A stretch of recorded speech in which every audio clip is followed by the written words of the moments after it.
At a few more things I've added to the Ventures collection recently. What's up front here is 2 CDs on the C for Miles label.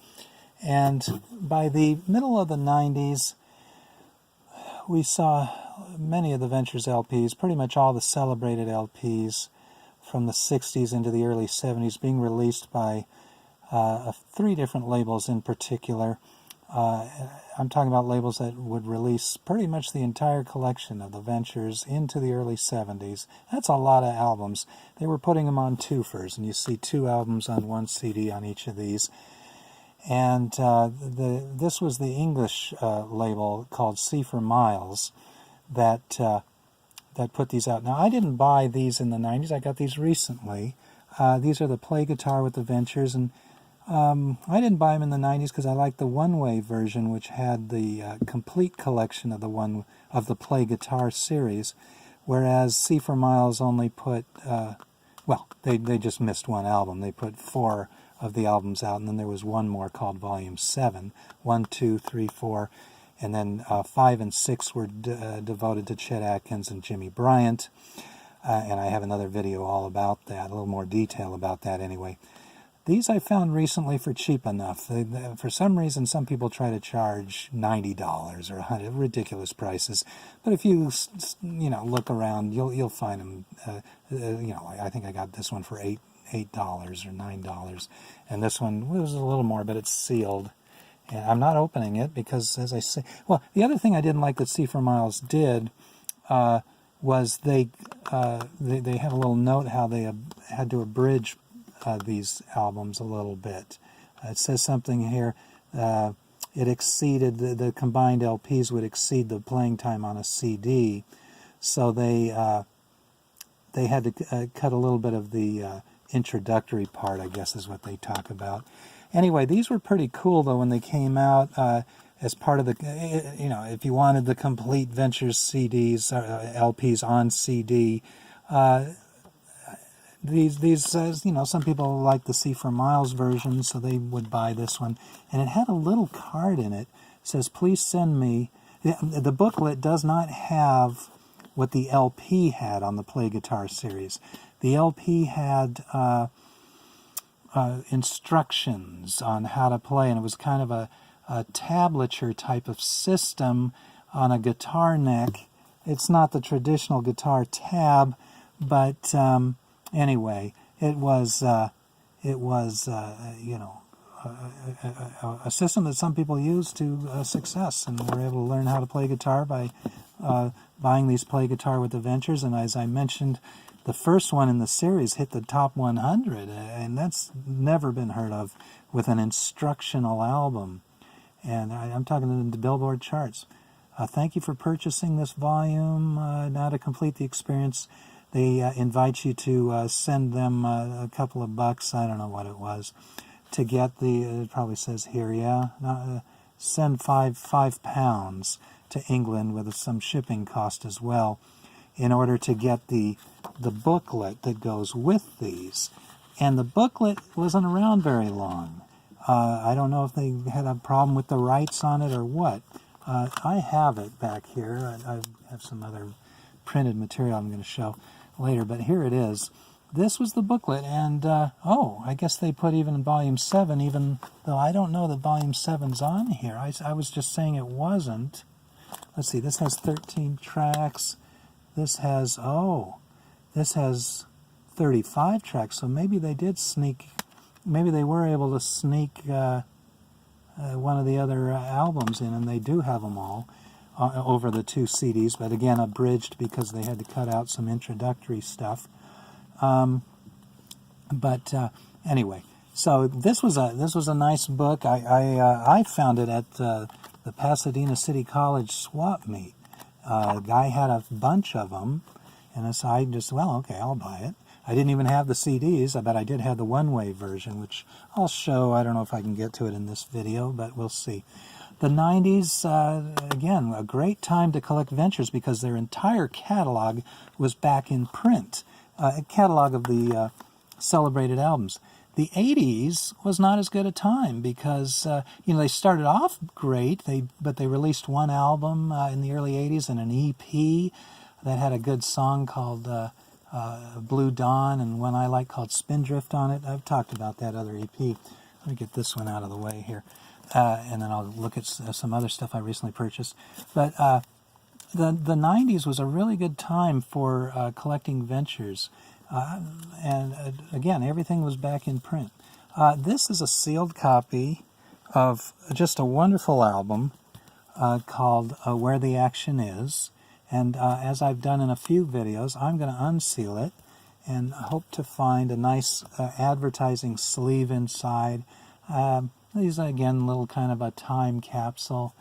The one price up here, $2.99. Somebody must have had another price later on. And it has this sticker, no matter what shape, was a hit when this came out. So I'm expecting this should be an early pressing. Well, let's go ahead and open it.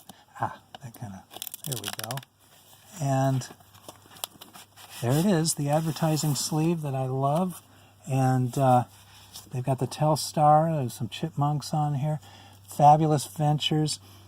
If I see an LP in here, a Ventures LP, or any other LP really, that came out after this LP came out, then I'm in trouble. Then this is not an early, this would be like a second pressing. That's before this album. So this sleeve, I see nothing, there's In Space well before this album. All the Ventures albums advertised on here are before this, so I expect this is probably a first pressing. And the vinyl just... it looks wonderful. I see a little dust bits on it, but very little. And so that's it's always a thrill. Let's see. Do they have the? Yes, they do. Oh my gosh, this is also in here. This is Play Guitar with the Ventures, just like I was talking on the CDs. An advertisement for the first volume of Play Guitar with the Ventures. So that's very cool to see in here, to find in a sealed copy like this. That's exciting. Okay, so I'll be putting that in a plastic sleeve and taking good care of it. This was another recent purchase, On Stage 78. A wonderful album. I think Noki does Alabama Jubilee on here. Really cool. A showcase piece for him. Is that the one he does on here? Yeah, there it is, Alabama Jubilee. Really great version of that. He does some really fancy picking on that one. And there they are. Joe Barilli playing a clear drum set. What they call it, plexiglass? I don't know, I probably have that wrong. And here's Bob, the late, great Bob Bogle, late, great Noki. He passed away this last March. Joe is still around. Don is still around. Don's got to be 83 now. 83 or 84. Was it 33? No, oh, dear. He's 85 this year. Am I right? Because he's born in 33. This is 2018. Anyway, yeah, he's 85 this year. So this is a wonderful find, in particular because it has the Obi strip on it. I had another copy that I still have it. I'm going to trade it away. My other copy didn't have the Obi strip. And so now this completes my collection of Venture 70s LPs with they now all have the Obi strip, so that's kind of cool, and I like that. Okay, so I think I can get. Oh wait, here's some other cool things I purchased recently. These are, everybody will recognize these as cassette tapes. Actually, the ones that were the recent purchase, I had these ones on the right side for many years already now, but. These are sealed, all four of these. I'm not going to open these because there's no advantage to that. I'm not going to be playing them. They don't sound very good. And I know that because they just didn't have the technology to make them sound good at the time, or they chose not to use it if they did. And but these are very cool. This is a Telstar, but they put a different cover. They put a different cover on each of these. Different cover for Telstar. This is the compact cassette. You could play it in your car. These, I don't see these. I haven't ever seen these. I see 8-track tapes of the Ventures. I have a good collection of those that I have another video on. This is called Moving Sounds, and it's really the Ventures' second album, but they retitled it, gave it a different cover. I figure these are coming out in mid-60s, 66 probably, and Fabulous Ventures. That is the proper title, but a different cover. Secret Agent Man. Is that the Batman album? It is. Oh, that's a cool one. Yeah, let me get it back in the picture here. Secret Agent Man, of course, a different cover than what they had for the Batman album. Changing Tides. Now, this one I've had, and this is really the Super Psychedelics album. In those days, they did this type of, so you can see it. I do have one of these open. This one I never had sealed. I don't think it was sealed when I originally got it. Maybe it was. And, you know, they had little paper labels, a two-tone affair there. I guess I got to put it in this way. And the cassette case was like this, peeling up a little bit. Maybe I'll glue that back down. That's the way cassettes were back then. In the 80s, they would do cassette singles. For a while, they started doing that. I don't know, maybe they hadn't started that earlier. That's a cassette single of the Ventures. Here is a Japanese Pops in Japan. It's a compilation. Yeah, is it? Well, it's got 14 tracks. It may just be the original Pops in Japan album with a different cover. This one does sound pretty good, and it's a later, it was what they call the J-card style, where this would normally be a J-card in here. Here it's just notes, and they put it in a slipcase on the UA label, I see. That's the Pops in Japan album, pressed for cassette. And here is, oh, this was a wonderful find. I was at the Ventures were at the House of Blues, and Jerry Woodage from the UK fan club came out, and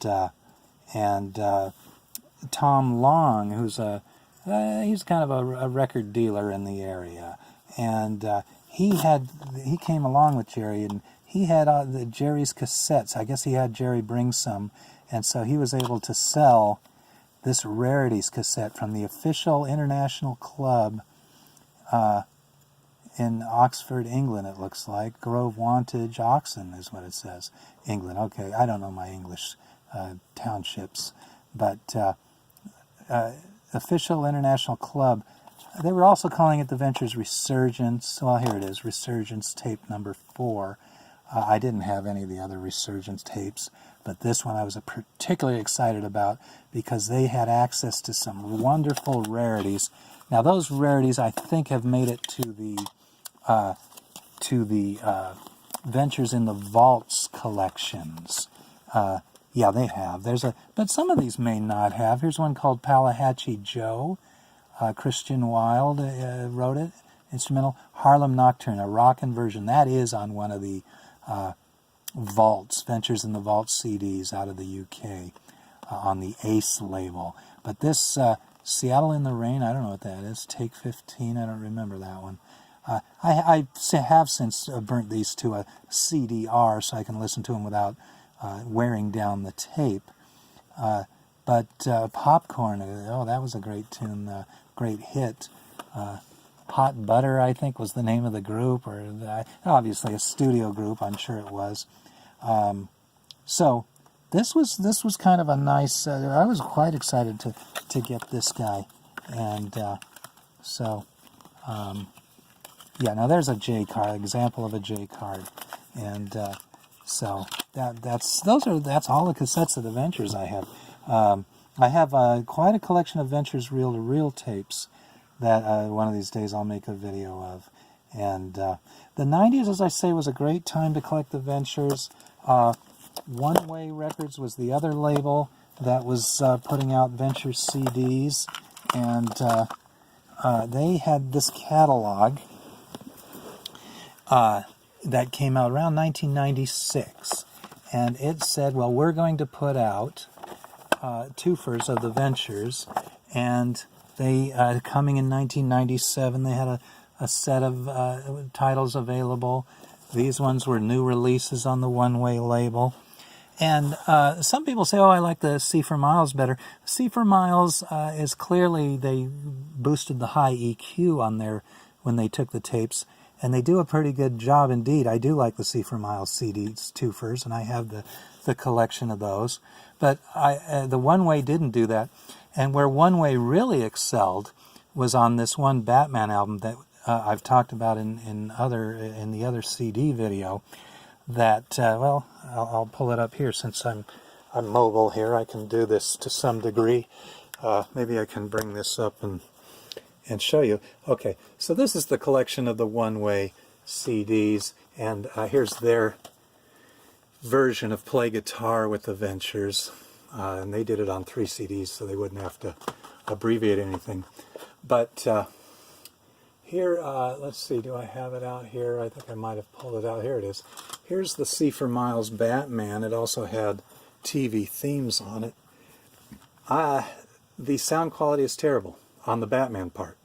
And I have a video that demonstrates how bad it is. It's just as bad as it was on the Japanese version of Batman that I showed earlier.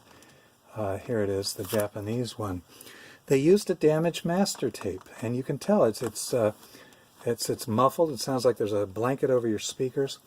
One Way took the Batman album, and there's a little note back here. Due to the loss of the original stereo masters, tracks 13 through 24 of the Batman album are in mono.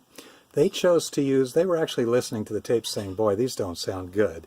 And they said, let's go see if we've got a different master altogether. The best they could find was a mono master, and it does sound great. It's mono, which is unfortunate, but that's what it was. Yeah, so that was, you know, I could go into more detail on these. I think I'm making a very long video, though, and so I think in the future I'll go on a separate video. I'll talk about other CD releases and the advantages to certain releases and disadvantages. And so I'll sign off on this one for now.